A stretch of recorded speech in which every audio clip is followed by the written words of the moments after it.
지금 저희는 공급가로 입니다. 요? 예. 제가 생각할 때는 일단은 시장에서의 경제성이라고 하는 거는 대출을 일으킬 때 이 집 하나로 대출을 얼마 받을 수 있냐라고 했을 때 지금 현재 한국에서는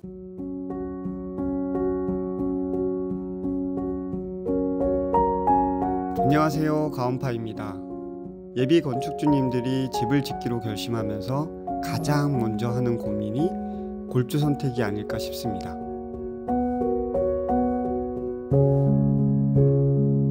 이번 영상은 철근 콘크리트 주택을 전문적으로 시공하는 한글주택 곽승권 사장님과의 인터뷰를 통해 철근 콘크리트 주택의 특장점에 대해 알아보려고 합니다.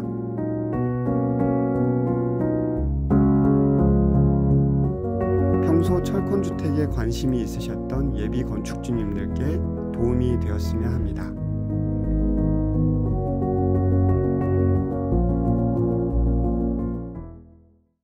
가온파에게 구독, 좋아요는 큰 힘이 됩니다.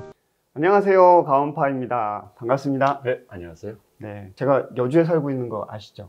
네, 들었습니다. 여주가 한글의 고장, 그러니까 세종대왕릉이 있어서 예. 한글로 마케팅 굉장히 많이 하고 있거든요. 예. 근데 최근에 보니까 여주에서 한글 주택 로고가 박힌 자동차들이 꽤 많이 보이더라고요. 여주에 혹시 지금 현장들이 좀 있나요? 있죠. 뭐 여주뿐만 아니라 뭐 전국에 저희가 다 시공을 하니까 네. 물론 이제 도서 지역은 제외하고 뭐 양평, 여주, 뭐 강원도, 수도권 뭐 이렇게 많이 있습니다. 네.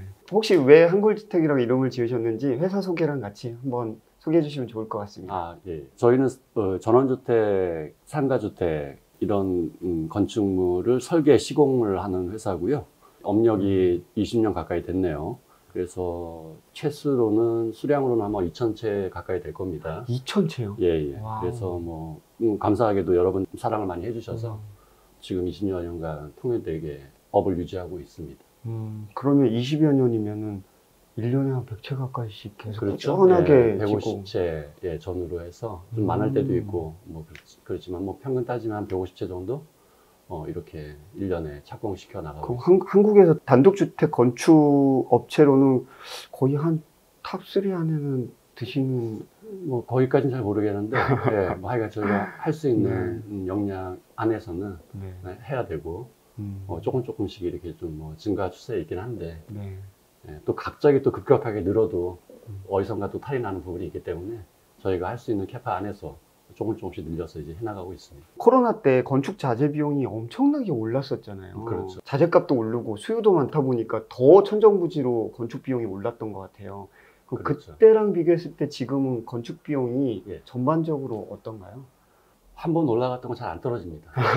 그렇죠. 네, 한 번 올라갔던 건 잘 안 떨어지고 물론 이제 뭐 일부 품목에서는 조금 떨어지는 게 있다 하더라도 코로나 이전까지 이 레벨로 이렇게 떨어지지는 않았고 그 많이 피크 때보다는 조금 안정된 시기를 지금 접어든 상태라서 뭐 예전만큼은 아니지만 다소 좀 내려가고 있는 상태니까 지금부터는 괜찮은 타이밍 같아요. 건축하시기, 계획하시기에.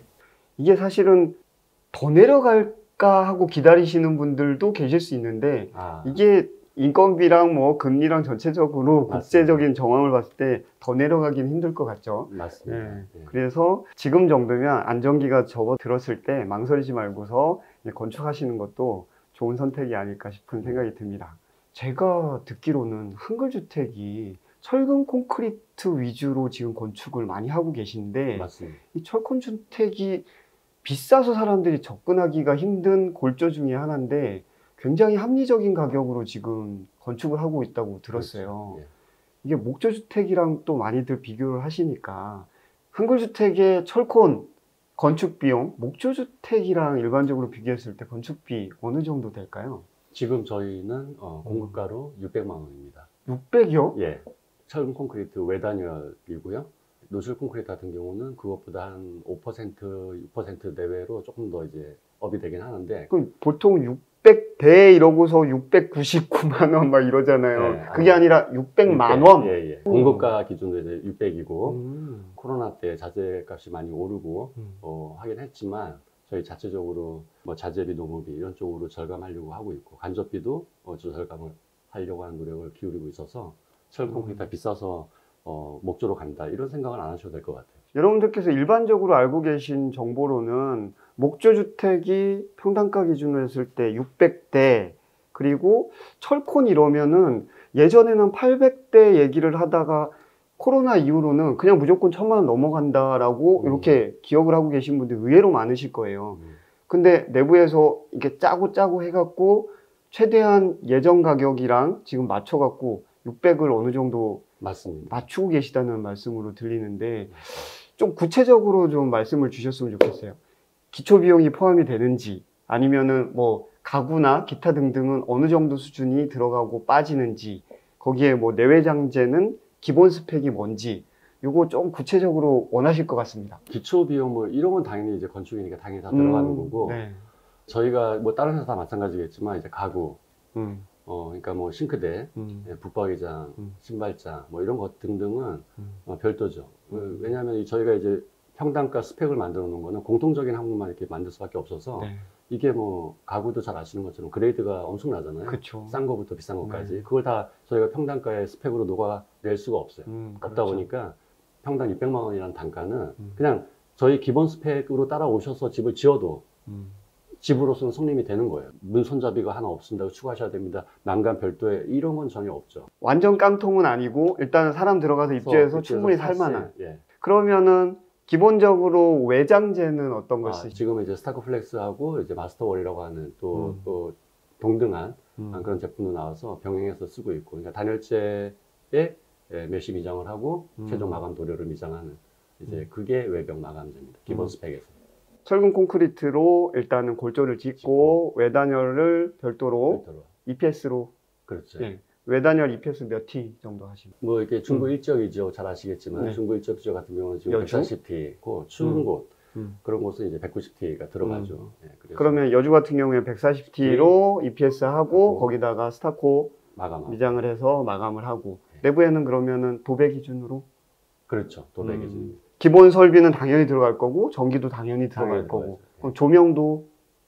네, 조명도 이제 저희가 기본으로 제공하는 금액이 있어요. 근데 대부분은 그걸로도 충분하다고 저는 개인적으로 생각합니다. 근데 샹들리에 뭐 하겠다, 뭐 엄청난 거 하시겠다 그러면 그건 이제 조금 추가가 생길 수밖에 없죠. 그래서 기본적인 그 스펙으로 가도 충분히 집으로서도 성립이 되고 만족하실 만하다. 단지 이제 개인 성향에 따라서는 조금 더 업그레이드 시키는 품목이 있을 수 있어요. 이제 그런 것들은 별도로 좀 추가가 되겠죠. 예를 들면은 철권주택 지었으니까 나는 스타코, 왠지 스타코는 목조주택에만 쓸 것 같아 라는 또 선입견 있으시니까 그럼 나는 석재 타일을 할 거야. 근데 이왕이면 석재 타일도 중국산 말고 이태리 타일을 쓸 거야. 이러기 시작하시면은 뭐 훅훅훅 올라갈 수 있는 거죠. 그럼 제가 봤을 때는 일단 기본적으로 전원주택이라고 이야기했을 때 손색이 없는 수준의 600에 맞출 수 있는 부분이 충분히 있다고 보네요. 그러면 요것도 짚고 넘어가야 될 것 같아요. 나 15평도 600에 지어줄 수 있어요. 이러시는 분들 종종 계세요. 댓글로. 농막 규제 풀리면 10평까지도 막 생각하시는 분들이 계셔서. 그래서 일반적으로는 30평대 이상 되면 이제 평당가가 이렇게 어느 정도 나온다고들 하시는데, 이 한글주택에서는 몇 평 기준부터 이렇게 생각을 하고 계십니까? 저희는 35평. 35평 평이 기준으로 이제 35평 이하는 조금 할증이 좀 되는 부분이 있어요. 그렇죠. 그거는 어쩔 수 조금 없죠. 생각을 좀 해주셔야 되는 게, 뭐 정말 책상 정도의 그 크기에 뭘 돌을 붙인다, 도배를 한다 해도 사람은 한두 사람 들어와야 돼요. 그렇죠. 장비 한번 부르면은. 근데 뭐 또 뭐 책상 한 10개 정도, 20개 정도의 위치에 뭐 돌을 붙인다, 타일을 붙인다, 도배를 한다 해도 또 한두 사람 들어와서 하루 일거리는 되거든요. 그렇죠. 그러다 보니까 물량이 작아지면 좀 어쩔 수 없어요. 단가는 올라가는 거는. 그렇다 하더라도 여러분들 일반적으로 알고 계신 철근 콘크리트의 평당가랑 비교했을 때는 이게 제가 봤을 때는 가능한가 싶습니다. 그런데 여기 지금 문정동 4호기에 와보니까요, 2층에 이렇게 자재 쇼룸도 만들어져 있고요. 별도로 3층에는 모델하우스로 인테리어가 되어 있는 공간도 제공을 하고 있습니다.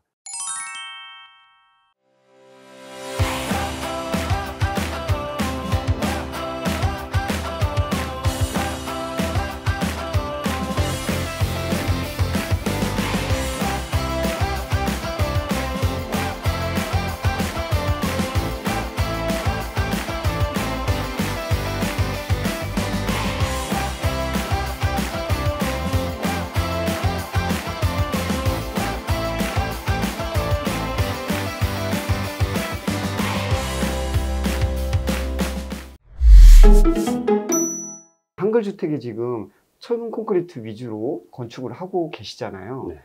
이걸 추천하시고 계속 철콘으로 주택을 시공하고 계신 이유가 있을까요? 일단은 목조주택이 한때 너무 업체도 많고 난립을 했었었죠. 공급자 측면에서는 좋죠. 동절기 공사도 대부분 건식이니까 기초만 빼고 나면 대부분 짓는 사람 입장에서 그렇죠. 일단은 좋다. 예, 또 공기도 철콘보다는 빠르죠. 다른 목조주택 회사를 디스하는 건 아닙니다. 제가 생각할 때는 일단은 시장에서의 경제성이라고 하는 거는 대출을 일으킬 때 이 집 하나로 대출을 얼마 받을 수 있냐라고 했을 때 지금 현재 한국에서는 콘크리트 주택은 더 많이 나옵니다. 그렇게 따지면 내가 판단하는 게 아니라 제3자들이 판단했을 때 철근 콘크리트 주택이라고 하는 건 재산상의 가치가 있다라는 얘기죠. 그렇죠? 목조주택보다는 좀 더 있다라는 얘기고 또 하나는 현장에서 목조주택 시공하는 걸 보면 아마도 바닥난방을 배관을 하고 난 다음에 몰타일 타설을 할 거예요. 네. 구조 계산을 해서 그 값에 맞게끔 이제 뭐 타설을 하고 하는 걸 텐데 기본적으로 북미나 이 북유럽처럼 이렇게 에어컨으로 냉난방을 하는 문화가 아니기 때문에 굉장히 안이 이제 습해지죠, 그렇죠? 그런 측면에서도 저는 뭐 목조주택도 나쁘지 않지만 철건이 좀 좋다고 생각을 합니다. 네. 목조주택을 조금 이제 단점을 바라보시는 분들의 말씀 중에 목조로 잘 지어놓고서 결국은 1, 2층에다가 40mm, 50mm짜리 시멘트를 들이부어서 그렇게 방통을 칠 수밖에 없다라는 거에 대해서 그러면 결국은 너네도 바닥에 시멘트 깔고 자는 거 아니야. 또 이러시는 분들도 계시긴 하더라고요. 그 친환경. 저는 사실 이 업을 하고 있지만 친환경에 대해서 잘 모르겠어요. 뭐가 친환경이고 뭐가 나한테 해로운지. 콘크리트 주택이 친환경적이지 않다. 목조주택은 친환경적이다. 라는 거에 대해서는 저는 일부분 동감하는 부분도 있지만 일부분은 조금 동감하지 않는 부분도 있습니다. 네. 그리고 사장님께서 앞서 말씀 주셨던 내용 중에 사실 저도 전적으로 공감하는 게 저는 지금 목조주택에 살다 보니까 저희 집에 지금 은행권에서 바라보는 감정을 받았을 때 이 대출에 대한 부분이 이미 벌써 8년 차가 되다 보니까 감가가 엄청나게 되더라고요. 근데 철근 콘크리트 주택은 그런 감가 부분에 있어서 얘랑 비교가 안 될 수준이잖아요. 그리고 처음에 주택을 여러분들이 지으려고 하실 때도 이게 돈이 조금 모자라면 맞습니다. 결국은 대출을 조금 레버리지를 이용할 수밖에 없는데 목조주택은 대출 한도가 좀 작죠. 그렇죠. 네. 그런 부분도 여러분들이 어느 정도는 염두에 두시고서 골조를 선택하실 필요성도 있다고 봅니다. 제가 구독자분들이랑 상담을 하다 보면은 생각보다 많은 분들께서 철근 콘크리트 주택을 지으시고 의외로 하자 때문에 고통받는 분들이 좀 계시더라고요. 철근 콘크리트는 한번 하자 나면 되돌릴 수 없는 하자를 잡기가 되게 힘든 그런 골조다. 목조는 물이 좀 새면은 고기만 딱 뜯어갖고 여기만 딱 마감하면은 금방금방 수리가 되는데 철코는 처음에 잘 못 지면 이런 게 원천적으로 불가능하다. 이렇게 또 공격을 받곤 하더라고요. 이런 하자 발생에 대한 부분, 한글주택에서는 어떻게 방지를 하고 어떻게 대응을 하고 계신지 궁금합니다. 뭐 1년에 한 150채 전후로 이렇게 이제 착공을 해나가고 있는데 그러려면 소장도 그만한 인원이 돼야 되고 있죠. 그 인원을 또 컨트롤 하려면 저희는 사내 그 시공 매뉴얼이 따로 다 있습니다. 그게 없이 중구난방으로 시키면 소장 잘 만나고 작업자 잘 만나면 하자 없는 집이 되고 그렇지 않으면 하자가 많이 나고 이런 품질 관리가 안 되기 때문에 저희는 이제 매뉴얼대로 하는 거고 하자가 발생할 수 있죠. 사람이 하는 거다 보니까 발생할 수 있는데 문제는 이제 어떤 하자냐 또 어떻게 보수를 하고 대응을 하느냐죠. 그게 문제일 것 같아요. 그래서 저희는 중대하자라고 지금 관리를 하고 있는 게 결로 하나가 있고 그 다음에 누수 이 두 개는 이제 중대 하자로 이제 관리를 특별하게 하고 있는데 누수 같은 경우에는 방수공사를 하고 난 다음에 저희는 담수 테스트를 합니다.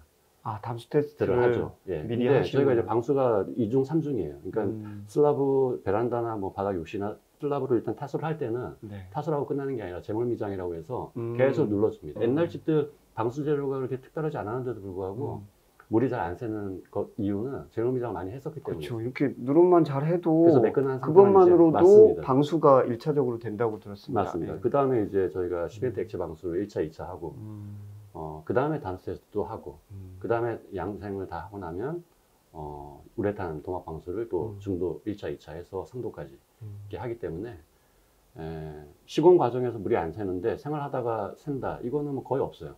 결로에 관해서는 콘크리트 외단열 같은 경우는 열교 현상이 발생하는 개소가 이 건축물 디자인에 따라서 많아요. 생각보다 많습니다. 근데 이제 그런 것들은 저희 기본 스펙이 담지 못하지만 네. 그런 하자가 생기면 안 되잖아요. 그렇죠. 그래서 이제 그거는 케이스 바이 케이스이기 때문에 그 도면 파악을 해서 저희가 이제 착공하기 전에 현장 수상 미팅을 저랑 같이 하거든요. 그래서 유의해서 단열 보강, 결로 보강을 해야 되는 부분은 이런 부분이다 해서 보강을 해 나가고 있기 때문에 뭐 그런 건 특별히 걱정 안 하셔도 되고 그런데도 불구하고 하자가 났다. 그러면 뭐 건축주님이 약간 생활하시는 와중에 저희가 들어가서 보수 공사를 하기 때문에 좀 번거롭긴 하지만 그래도 상황 설명을 드리고 네. 원천적으로 보수를 해야 돼요.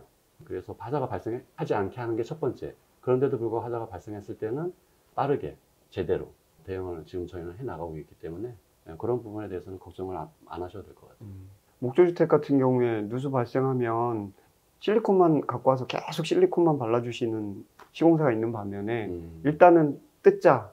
그래서 물 보이는 데들을 뜯어 나가면서 물길 찾고 원천적으로 다 해주시는 경우를 뭐 종종 보곤 합니다. 지금 한글주택도 이제 내부의 매뉴얼에 의해서 그런 것들을 원천적으로 하자 보수를 해주신다는 맞습니다. 말씀으로. 곰팡이 비슷한 게 조금 드레스룸 쪽에 있는 것 같다. 연락이 와서 이제 현장을 가봤죠. 갔더니 그 목욕탕의 사우나 문 열면 안에 뜨거운 김이 밖으로 훅 나오잖아요. 그렇죠. 겨울철이었는데 현관문을 딱 여는데 집안에서 그런 김이 나오는 거예요. 여름처럼 사시는구나, 겨울을. 그런데 이제 알고 보니까 건축주님 따님이 출산을 하셨어요. 출산하셔가지고 이제 엄마 집에 와서 몸을 푸는 거예요. 갓난아기가 집에 있다 보니까 그렇게 난방을 한 겁니다. 가습기 틀고요. 하여간에 그래서 그 보수해드렸던 건 있어요. 물론 이제 사과 설명 드리고 네. 이건 뭐 저희 규제 사유는 아니지만 조금은 이렇게 좀 환기 좀 시켜주시는 게 건강에도 좋을 것 같다라고 이제 설명을 드리고 그 드레스룸 쪽에 발생했던 거는 했었죠. 비닐하우스처럼 꽁꽁 싸매고 막 이렇게 뭐 난방을 하고 뭐 가습을 하고 이게 결코 집에도 안 좋을 뿐더러 사람에도 좋지 않으니까 그 사용하시는 분들의 라이프 스타일도 조금은 좀 바뀌었으면 좋겠다라는 취지로 말씀드립니다. 예전에 열애수 환기 장치도 없는 상태에서 기밀이 너무 잘 되잖아요. 콘크리트 주택 자체가 기밀이 잘 되는데 거기서 이제 겨울에 너무 건조한 게 싫고 피부에 안 좋으시니까 실내 습도를 60도 이상을 맞춰 놓고서 사시면서 이제 독일 시스템 창호를 좋은 걸 달았는데 그게 창에 자꾸 결로가 맺힌다고 왜 맺히는지 이렇게 좋은 창을 달았는데 이렇게 궁금해 하시는 분도 계신데 상대 습도가 너무 많이 높아버리면 어쩔 수 없는 부분들이 생기잖아요. 그렇죠. 시스템 창은 제가 봤을 때는 한국에는 안 맞아요. 그것도 난방 방식에 따라서 제가 뭐 모든 그 집들을 다 뭐 아는 건 아니지만 동절기의 유리 표면의 결로는 많은 집에서 생기지 않을까라는 생각을 해요. 예비 건축주님들한테 팁을 드리자면 적어도 해가 잘 들지 않는 북측 면에는 되도록이면 이중창을 좀 설치하는 게 어떠시냐. 그 뭐 동서남은 그래도 동절기에도 햇볕이 드니까 그쪽은 삼중유리 단창이라도 괜찮은데 북측면은 되도록이면 가급적이면 시스템 창을 적용 안 하는 게 좋지 않을까. 물론 이제 목조주택은 지금 뭐 2x6나 2x8 쓰는 경우도 있겠지만 그 벽체 두께 때문에 불가피하게 뭐 이렇게 시스템 창을 들어가는 경우도 있을지 모르겠는데 북측은 조금 피하는 게 유지 관리상도 그렇고 내구성상 좋을 것 같아요. 1년에 150개 가까운 주택을 건축을 하게 되면 사실은 이제 현장 소장님들이 현장에서 주택을 짓게 되는데 아무리 매뉴얼이 있다고 하더라도 이게 본사에서 관리를 안 하면 사실 매뉴얼대로 제대로 진행되는지 이게 사실 건축주님들이 항상 불안하실 수 있을 것 같아요. 그래서 이걸 어떻게 감리 내지는 현장 관리를 어떤 시스템으로 진행하는지 이거 말씀 주시면 도움이 될 것 같습니다. 1차적으로는 저희가 그 현장 공사 단톡방이 있어요. 저희 공무팀, 공사팀, 현장 소장 이렇게 이제 들어와 있는 방이죠. 매일 작업 보고를 사진하고 작업 내용을 다 받습니다. 그래서 이제 그걸 매일 필터링하고 사진 보존하고 하는 작업을 하기 때문에 사진을 보고 싶지 않아도 봐야 돼요. 그리고 또 제가 먼저 나서서 또 체크하기도 하니까요. 네, 그렇게 하고 그 다음에 현장도 점검도 나가죠. 그렇게 나가서 크로스 체크하고 현장 소장이 조금 실수를 했다 또는 그냥 뭐 대충 하고 넘어가자 이런 얘기들은 다 들어옵니다. 네, 어떤 경로든 들어와요. 그렇죠. 바닥이 네. 좁으니까. 예, 예, 그 뭐 업체를 통해서도 들어오고요. 네. 예, 그 사진으로도 볼 수도 있고. 예, 그래서 일단 저희는 뭐 또 그 성과제이기 때문에 성과제로 또 어느 정도 인센티브도 현장 소장들한테 지불하고 있기 때문에 하자가 많이 그렇군요. 발생한다. 이거는 없는 거예요, 그냥. 보너스로 가져갈 수 있는 여분의 경제적인 이득을 못 가져가는 거죠. 현장 공사 단톡방, 작업 보고방이 있고, 그다음에 공사방이 따로 있어요. 그래서 공사방은 현장 소장들한테 제가 일률적으로 작업 지시나 이런 것들을 하는 겁니다. 그러니까 A 현장에 대해서 작업 지시한 것도 상관없는 B, C, D 현장 너희들도 봐라. 이런 차원에서 거기서 이런 형태의 박공 지붕에는 이렇게 단열 보강하자라고 지시를 하면 다른 소장들 볼 수 있죠. 그래서 이제 그런 것도 같이 공유하고 해서 그리고 마지막으로는 현장 점검 이렇게 나가서 크로스 체크를 하고 있습니다. 언뜻 듣기에는 지금이 정말 건축하기 최적기라는 생각이 더 드네요. 일단 공사 비용 조금 내려왔죠. 합리적인 가격으로 내려왔죠. 그리고 생각보다 집 지으려고 하시는 수요가 전보다는 줄었기 때문에 이제 현장 소장님들이 어떻게 보면은 대기하고 계신데 잘하시는 분들한테 우선순위로 지금 주고 계시고 또 잘하시면 또 인센티브도 주기 때문에 지금이 적기가 아닌가라는 생각이 더 들기는 합니다. 한글주택이 20년이나 지금 업력을 갖고 계시고 2,000채가 넘게 지금 주택을 짓다 보면 에피소드들이 있을 것 같아요. 그 중에 훈훈한 에피소드 한두 가지만 소개해 주시면 좋을 것 같습니다. 네, 옛날 생각 많이 나네요. 많죠. 왜냐면 저도 이제 현장 소장부터 시작해서 이렇게 일을 해왔기 때문에 많은데 지금 몇 년입니까? 벌써 지금 뭐 거의 10년 가까이 되는 것 같죠? 손으로 그 연하장을 아직도 쓰시는 분이에요. 아니 그렇게까지 연배가 많으신 분은 아닌데 이게 너무 감사한 거죠. 매년 연하장을 보내와 주세요.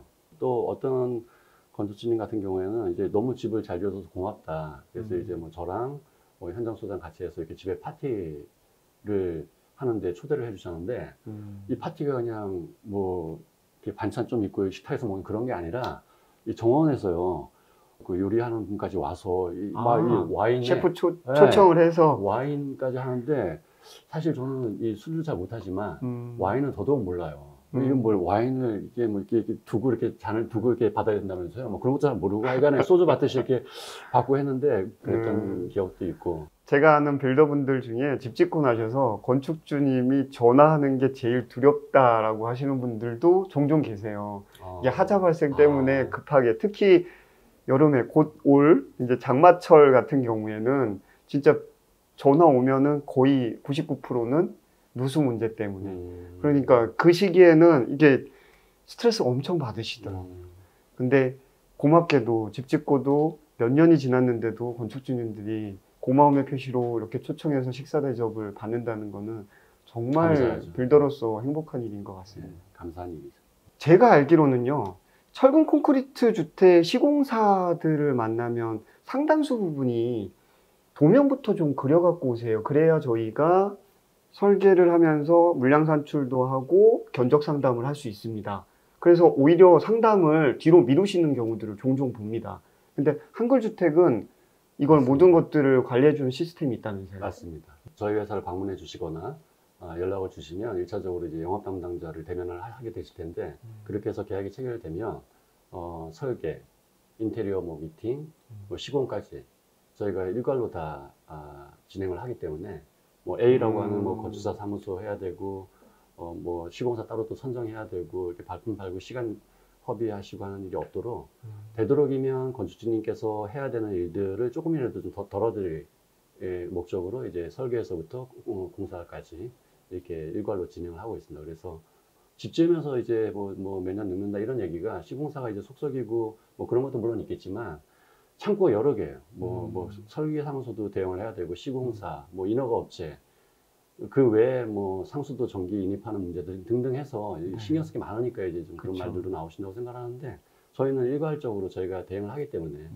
예, 그런 건축주님이 뭐 하나하나 신경 써야 될 것들이 좀 많이 줄어들 겁니다. 지금 한글주택에는 이제 건축사님이 내부에 혹시 계신 건가요? 그렇죠, 있습니다. 아, 그럼 건축사님이 내부에 계시니까 뭐 설계는 물론이고 인허가 관련된 부분들까지 다 케어를 예, 해주시는. 근데 뭐 인허가를 100% 전국을 다 커버를 하기는 좀 힘들고, 그래서 이제 지방 같은 경우에는 지방에 협력하는. 협력하는 이제 업체들이 있고. 지금 여기 뒤에 보이시죠? 제가 웬만한 자재업체 가봐도요, 이 정도로 다양한 건축자재들이 전시되어 있는데 찾아보기 힘듭니다. 한글주택 4호기 오시면 상담 받으시면서 2층에서 이렇게 다양한 자재들 직접 눈으로 보실 수 있고요. 3층에 올라가시면 모델하우스까지 있으시니까요. 밑에다가 좌표 깔아 드릴 테니까요. 전화하시고 예약하시면 될 것 같습니다. 대표님, 한글주택이 듣자 하니까 노출 콘크리트, 네. 요거에 엄청난 노하우를 갖고 계시다고 들었습니다. 요거는 다음 편에 공개해 주시는 걸로. 예, 알겠습니다. 네, 오늘 여기까지 하고요. 다음 편 영상 노출 콘크리트, 철콘 이러면 무조건 노출 콘크리트지라고 하던 시절이 있었습니다. 근데 그게 왜 요즘은 덜하게 됐고 한글주택은 요즘 어떻게 그거를 또 특화시켜서 시공하는지 다음 편에서 만나보실 수 있습니다. 오늘 여기까지 할게요. 감사합니다. 네, 감사합니다. 다음 영상에서 뵙겠습니다.